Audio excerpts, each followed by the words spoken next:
बिबट हल्ल्यापासून स्वतःचा बचाव करण्यासाठी याप्रमाणे खबरदारी घ्या. रात्रीच्या वेळी एकट्याने बाहेर पडणे टाळा. बिबट्या रात्रीच्या वेळी जास्त सक्रिय असतो हे लक्षात घ्या. आपले पाळीव प्राणी जसे कोंबड्या, बकऱ्या, गायी, बैल, कुत्रा इत्यादी पाळीव प्राण्यांना बंदिस्त आणि सुरक्षित जागी ठेवा. रात्री एकटे पायी फिरताना जवळ टॉर्च वा काठी बाळगा. एकटे असल्यास फोनवर मोठ्याने म्युझिक लावा.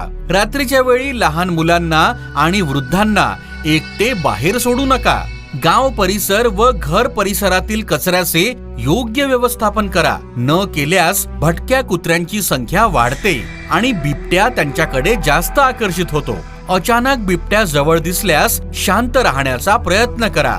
त्याला त्याच्या मार्गाने जाऊ द्या. त्याला डिचवण्याचा किंवा पळवून लावण्याचा प्रयत्न बिलकुल करू नका आणि तात्काळ वन विभागाला कळवा. कोंबडे, बकरे, मासळी इत्यादींच्या उरलेल्या अवशेषांची योग्य विल्हेवाट लावावी. घराजवळ किंवा इतरत्र फेकू नये. याकडे सुद्धा बिबट आकर्षित होतात.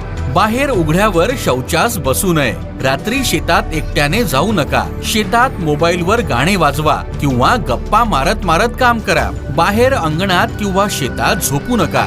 घराजवळील गवत, पालापाचोळा साफ करून घ्या. अंगणातील दिवे रात्री सुरूच ठेवा. कुणालाही बिबट किंवा त्याचे अस्तित्व आढळून आल्यास वन विभागाला त्वरित कळवा. सोशल मीडियावर किंवा इतर कुठल्याही माध्यमाने अफवा पसरविणे हे कायद्याने गुन्हा आहे. यात तुम्हाला शिक्षा होऊ शकते. केवळ खात्रीशीर माहितीच इतरांना सांगा. चला तर मग काळजी घेऊया, सतर्क